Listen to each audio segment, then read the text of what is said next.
Assalamualaikum warahmatullahi wabarakatuh. Kembali lagi di channel Marsha Subiakto. Pada kesempatan kali ini kita akan kembali membahas informasi menarik. Kali ini tentunya kembali terkait dengan ASN atau aparatur sipil negara. Jadi pada kesempatan kali ini kita akan coba bahas berkaitan dengan perbedaan antara PNS dan P3K.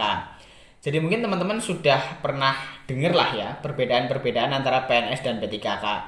Walaupun sama-sama ASN, sama-sama aparatur sipil negara, tetapi tentunya ada perbedaan antara PNS dan P3K. Dari mulai hak yang diperoleh, kemudian masa perjanjian kerjanya, dan lain sebagainya. Dan kali ini kita akan coba ingatkan lagi sebenarnya apa saja sih perbedaan antara PNS dan P3K. Untuk itu bagi yang penasaran, simak terus. Oke, bismillahirrahmanirrahim, langsung saja kita mulai. Jadi inilah informasi berkaitan dengan perbedaan antara PNS dengan P3K ya. Diberitakan oleh harianreportase.com, judulnya berikut 5 perbedaan antara PNS dengan P3K. Kita coba bacakan ya. Tahun ini pemerintah kembali membuka rekrutmen calon pegawai negeri sipil dan pegawai pemerintah dengan perjanjian kerja atau P3K. PNS dan P3K sama-sama memiliki status sebagai aparatur sipil negara atau ASN. ASN adalah pegawai pemerintah yang diangkat oleh pejabat pembina kepegawaian dan diserahi tugas dalam suatu jabatan di pemerintahan.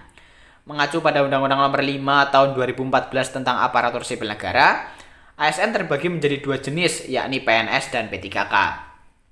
Meskipun keduanya termasuk ASN, PNS dan P3K mempunyai definisi, hak, manajemen, dan proses seleksi yang berbeda.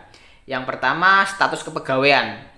PNS adalah pegawai ASN yang diangkat sebagai pegawai tetap oleh PPK dan memiliki nomor induk pegawai secara nasional.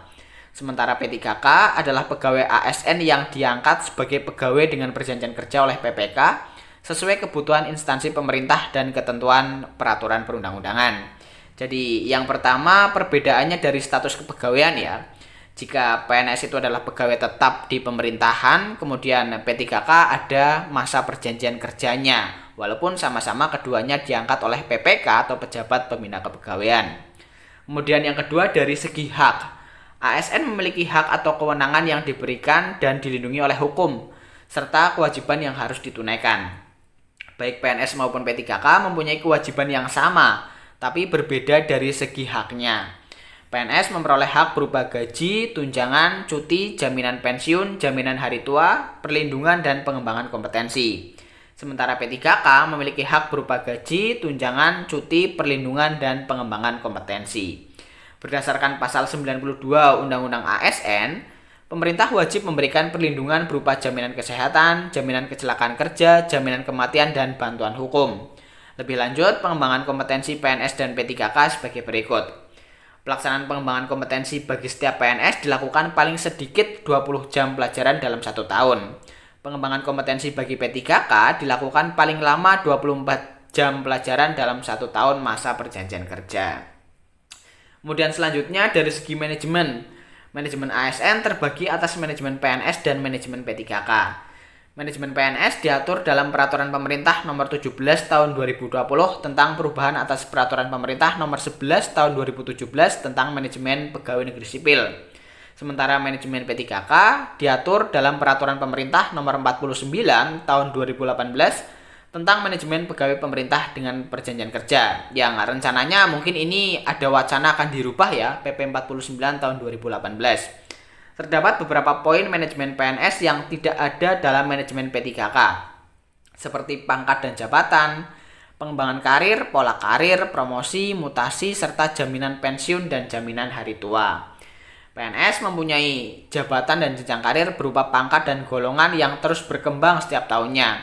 Bisa mengisi jabatan struktural dan fungsional sekaligus. Sedangkan untuk P3K umumnya hanya dapat mengisi jabatan fungsional saja. Tak ada jenjang karir dikarenakan perjanjian kerja dengan masa kerja yang telah ditentukan. Hal inilah yang juga mendasari terkait jaminan pensiun dan jaminan hari tua yang tak diberikan kepada P3K. Kemudian selanjutnya adalah masa kerja. PNS memiliki masa kerja sampai memasuki masa pensiun, yaitu 58 tahun bagi pejabat administrasi dan 60 tahun bagi pejabat pimpinan tinggi. Sementara untuk P3K, masa kerjanya sesuai surat perjanjian yang telah disepakati. Masa hubungan perjanjian kerja bagi P3K paling singkat 1 tahun dan dapat diperpanjang sesuai kebutuhan dan berdasarkan penilaian kinerja. Kemudian selanjutnya, perbedaannya lagi dari proses seleksi.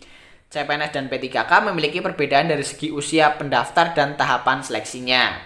Pendaftar CPNS minimal berusia 18 tahun dan maksimal 35 tahun. Sedangkan P3K guru berusia minimal 20 tahun dan maksimal 59 tahun. Dalam hal tahapan seleksinya, tes CPNS meliputi seleksi kompetensi dasar atau SKD yang memiliki 3 materi soal meliputi tes wawasan kebangsaan atau TWK, tes intelijensia umum atau TIU, dan tes karakteristik pribadi atau TKP, serta seleksi kompetensi bidang atau SKB sesuai dengan formasi yang diambil. Sementara untuk seleksi P3K terdapat 4 materi, yaitu kompetensi manajerial, kompetensi teknis, kompetensi sosial kultural, dan wawancara. Demikian ulasan tentang perbedaan antara PNS dan P3K yang dilansir dari laman kompas.com Ahad 21 Mei 2023. Jadi itulah berita berkaitan dengan perbedaan antara PNS dan P3K. Jadi jelas ya, walaupun sama-sama ASN, tentunya masih terdapat perbedaan antara PNS dan P3K. Karena tadi sudah disebutkan bahwa masa kerjanya untuk PNS adalah pegawai tetap atau bisa sampai pensiun, kemudian untuk P3K ada perjanjian kerjanya atau ada jangka waktunya, sehingga hal tersebut yang membuat banyak perbedaan antara PNS dan P3K. Teman-teman bisa memilih sendiri ya, ingin mendaftar sebagai PNS atau P3K. Yang terpenting ada formasinya. Jadi mungkin itu informasi yang bisa disampaikan pada kesempatan kali ini. Jika ada tanggapan atau pertanyaan, silahkan tinggalkan di kolom komentar. Terima kasih, mohon maaf bila ada kesalahan. Wassalamualaikum warahmatullahi wabarakatuh.